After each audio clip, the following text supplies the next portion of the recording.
আজি চেপ্টাৰটো লৈছোঁ ক্লাছ 12ৰ পৰা। চেপ্টাৰটো হৈছে ইণ্টিগ্ৰেশ্যন, অৰ্থাৎ আমি এণ্টিডেৰিভেটিভ বুলি কওঁ। তাৰপিছত প্ৰতি অৱকলজ,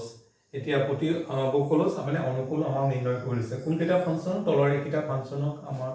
দিছে, sin 2x cos 2x e to the power 2x ax plus b whole square last sin 2x minus 4 e to the power 3x আমাক এইটো কৰিব দিছে, অনুকল কৰিব দিছে। এতিয়া এইটো আকৌ কৈছে যে পৰ্যবেক্ষণ পদ্ধতিৰ সহায়ত আমি প্ৰথমতে ইন্টিগ্ৰেশনটো কৰি লওঁ। তাৰ ইন্টিগ্ৰেশনটো হৈছে প্ৰথম অংশটো হৈছে sin 2x, এটা ইন্টিগ্ৰেশন অফ sin 2x dx লিখিছো। এনেকৈ লিখি ল'ব লাগে। প্ৰথমতে আমি ফৰ্মুলাটো জানিব লাগিব যে integration of sin x dx equal to আমাৰ কিমান আছিলে minus cos x তাৰপিছত প্লাস c টো দিব লাগে। এতিয়া আমি ইন্টিগ্ৰেশন অফ ঠিক ইয়াৰ আৰ্হিতে আমি লিখিব লাগিব। তাৰমানে আমি ইয়াত কি লিখিব লাগিব minus cos 2x। এতিয়া যেহেতু এইটো x সহগ 2 আছে, তাৰপিছত আমাৰ যেহেতু 2 আছে তেনেহলে 2 ৰে আমি ডিভাইড কৰিব লাগিব প্লাস c। কিন্তু আমাৰ ইন্টিগ্ৰেশনটো কৰা হৈ গ'ল। আজি পৰ্যবেক্ষণ পদ্ধতি, তাৰমানে আমি ইয়াত যেটো ডেৰিভেশন কৰিম সেই ডেৰিভেশন কৰি পেলাই আকৌ sin 2x পাব লাগিব। তেনেহলে আমি ডেৰিভেশনটো কৰিছো ddx কি আছিলে ইয়াত মাইনাস হাফ এটা আছে, মাইনাস হাফ cos 2x। এতিয়া আমাৰ ডেৰিভেশন কৰিলে আমাৰ হাফটো মাইনাস হাফটো আগলৈ গুচি আহে। ddx আমি কি লিখিব লাগিব cos 2x লিখিব লাগিব। তেনেহলে ddx cos x আকৌ কি আছিলে ddx cos x আমাৰ আছিলে minus sin x। এতিয়া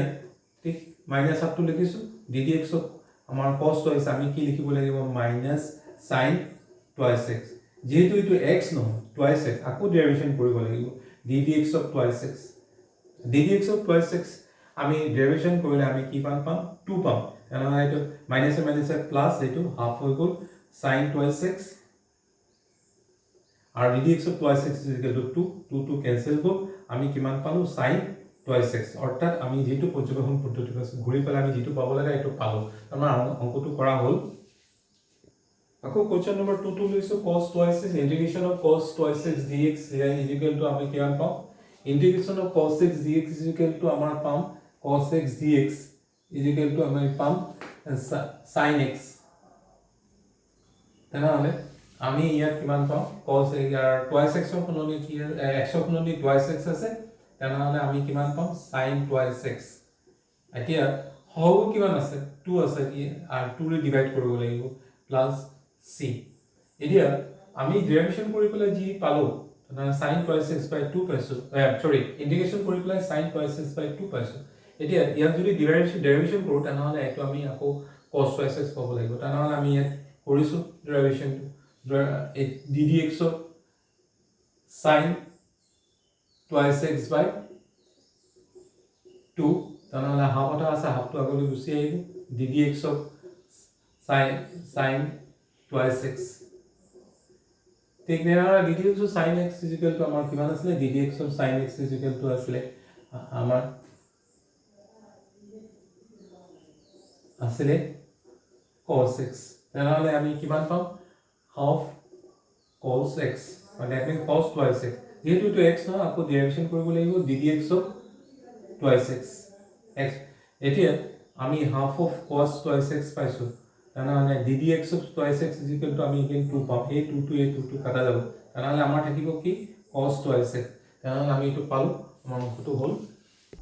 এবাৰ 3 নম্বৰ প্ৰবলেমটো কৰিছো। 3 নম্বৰ প্ৰবলেমটো আছে ইন্টিগ্ৰেশন of e to the power 2x dx। তেনেহলে তাৰ আগতে জানি ল'ব লাগিব integration of ex dx equal to e to the power x। তেনেহলে আমি ইয়াত কিমান পাম h e to the power 2x পাম। এতিয়া যেহেতু সহগ আমাৰ হেৰি আছে 2 আছে, আমি 2 ৰে ডিভাইড কৰিব লাগিব। তাৰপিছত অংকটো কৰাৰ পিছত প্লাস c। আকৌ ইয়াত ডেৰিভেশন কৰিলে এইটোক আমি ডেৰিভেশন কৰিলে কি পাব লাগিব e to the power 2x পাব লাগিব। তেনেহলে আমি ddx half e to the power যেটো আছে half e to the power 2x লিখিছো e to the power 2x। এতিয়া আমি কনস্ট্যান্ট যেটো টার্মটো আগলৈ গুচি আহে হাফ আৰু থাকিব কি ddx e to the power 2x। তেনেহলে half e to the power 2x আৰু ddx e to the power x equal to আমি কিমান পাম e to the power x equal to আমি কিমান পাম e to the power x পাম। এতিয়া আমি কিমান পাম এতিয়া e two the power twice x পাম ddx ৰ e to the twice x যেহেতু এইটো x নহয় আকৌ ডেৰিভেশ্যন কৰিব লাগে ddx ক আমি কিমান পাইছো e two the power twice x সৰি ddx ক টুৱাইছ এক্স তেনেহ'লে ddx ক twice x equal to 2 half e two the power twice x into 2 এইটো কাটা যাব আমি পালো আমাৰ অংকটো হ'ল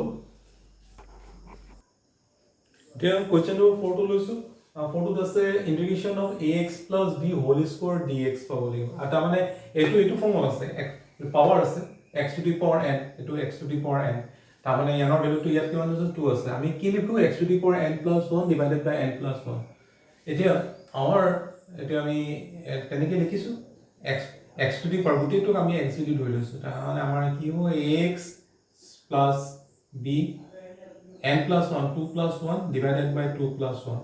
কিন্তু আমি আগতেও কৈ আহিছো যে x ৰ আগত যেটো সহগ থাকে তাৰে ডিভাইড কৰিব লাগে আমি সহগ কি আছে a আছে কাৰণ আমি a ৰে ডিভাইড কৰিব লাগে অৰ্থাৎ আমি কিমান পালো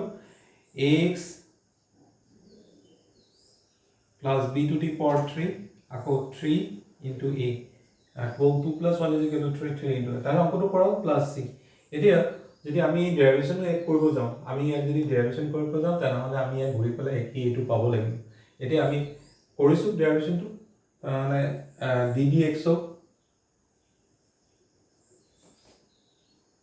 কিমান আছে এইটো আমাৰ আছে ax + 1/3a ax plus b all cube এতিয়া আমি এনেকৈ লিখিছো এইটো এনেকৈ লিখিব পাৰে 1/3 এটা আছে আৰু ax plus b whole cube টো ওপৰ আছে এটা কনস্ট্যান্ট আমি জানো যে কনস্ট্যান্ট টাৰ্মটো আগলৈ গুছি আহে কাৰণ আমি কি লিখিব লাগিব 1/3a আৰু আমি কি কৰিব লাগিব ddx অফ কি লিখিব লাগিব ax plus b whole cube এতিয়া আমি জানো যে ddx of x to the power n is equal to আমাৰ কি হ'ব n এটো n হয় তো n তো আগত গুছি আহে তাৰপিছত x তো হ'ব আৰু এটা পাৱাৰ কমি যায় n - 1 তেনেহ'লে আমাৰ ঠিক তেনেকৈ হ'ব ইয়াত 1/3a আৰু কিমান আছে আমি n তো আগলৈ লৈ আহিলো ইয়াৰ n তো এইটো n আগলৈ লৈ n তো কিমান আছে 3 আছে আৰু আমাৰ কি হ'ব ax plus b 3 minus 1 এতিয়া আমি এটো 3a আমাৰ কটা যাব আৰু ইয়াত যেহেতু আমি আৰু এটা এইটো আহিছো ax plus b ইয়াক আমি ডেৰিভেশ্যন কৰিব লাগিব যেহেতু এইটো x নহয় ax plus b আছে আৰু ডেৰিভেশ্যন কৰিলে আমি কিমান পাম ddx of ax plus b পাম আৰু ddx of any constant এটো কনস্ট্যান্ট হয় is equal to 0 তাৰ মানে এটো আমাৰ 0 পাম যে ddx of ax of ডেৰিভেশ্যন কৰিলে আমি যেটো পাম সেইটোই না আমি কিমান পাম ddx of ax is equal to আমি কিমান পাম ddx of ax is equal to আমি পাম a আৰু ইয়াক ডেৰিভেশ্যন কৰিলে আমি 0 পাম যেটো নাম নালাগে তাৰপিছত ইয়াত কি হ'ব 1/a আমাৰ a থাকিলে আৰু ইয়াত কিমান থাকিলে ax plus b 3 minus 1 is equal to 2 হ'ব আৰু ইয়াত আমি ডেৰিভেশ্যন কৰিলে আমি a পাম যে তো আমি a পাইছো আৰু a কেনসেল হ'ল তাৰমানে আমাৰ যেটো থাকিব লাগে ax plus b whole square আমাৰ আছে এটো আমাৰ হ'ল আমি শেষৰ প্ৰবলেমটো লৈছো কোৱেশ্চন নম্বৰ 5 ত আছে আমাৰ এটো কোৱেশ্চন নম্বৰ 5 আৰু ইয়াত আমি একেবাৰে কৰিছো ইন্টিগ্ৰেশ্যন of sin twice x dx sin twice x dx আৰু এটো আমি ভাঙিলে কিমান minus ইন্টিগ্ৰেশ্যন of 4 into e to the power twice x dx এতিয়া চাই আমি আগতে কৰি আইছো sin twice x আমি একেভাবে কৰিব পাৰো তাহলে sin twice x divided by 2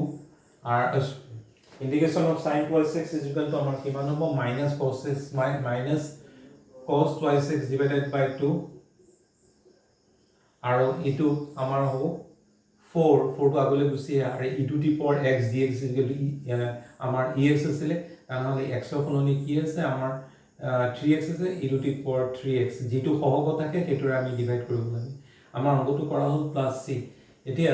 আমি এটো ডেৰিভেশ্যন কৰিলে আমি ঘূৰি পেলাই আকৌ এটো পাব লাগিব অলপ এটো স্টেপটো ডাঙৰ আছে আমি কৰিছো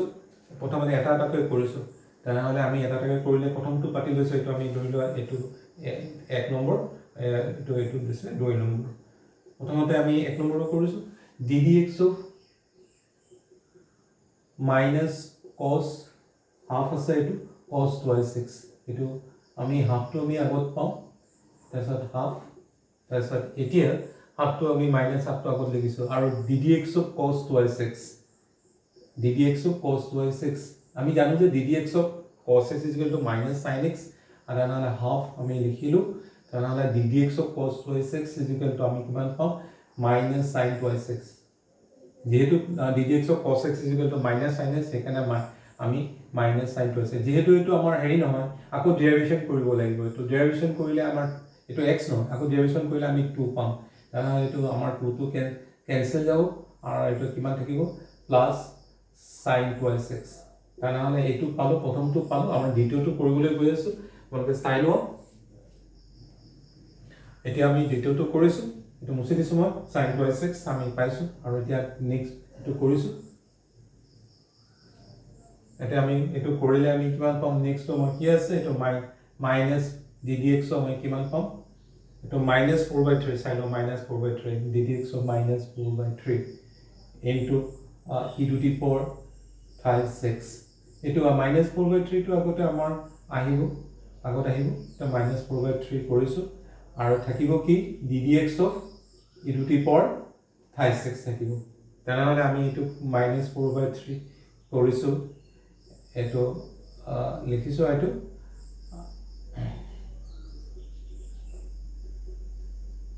এতিয়া ddx of x is equal to কিমান আছে d to power x is equal to আমাৰ আছিলে e to the power x তেনেহ'লে e to the power 5/6 যেহেতু এইটো x নহয় আকৌ ডেৰিভেশ্যন কৰিলে ddx of 5/6 is equal to আমি কিমান পাম ddx of 5/6 is equal to 3 পাম তেনেহ'লে 4 3 3 কেনচেল হ'ব আমি কিমান পালোঁ -4 e to the power 5/6 তেনেহ'লে এইটো আমি পাইছোঁ তেনেহ'লে আমাৰ অংকটো শুদ্ধ হৈছে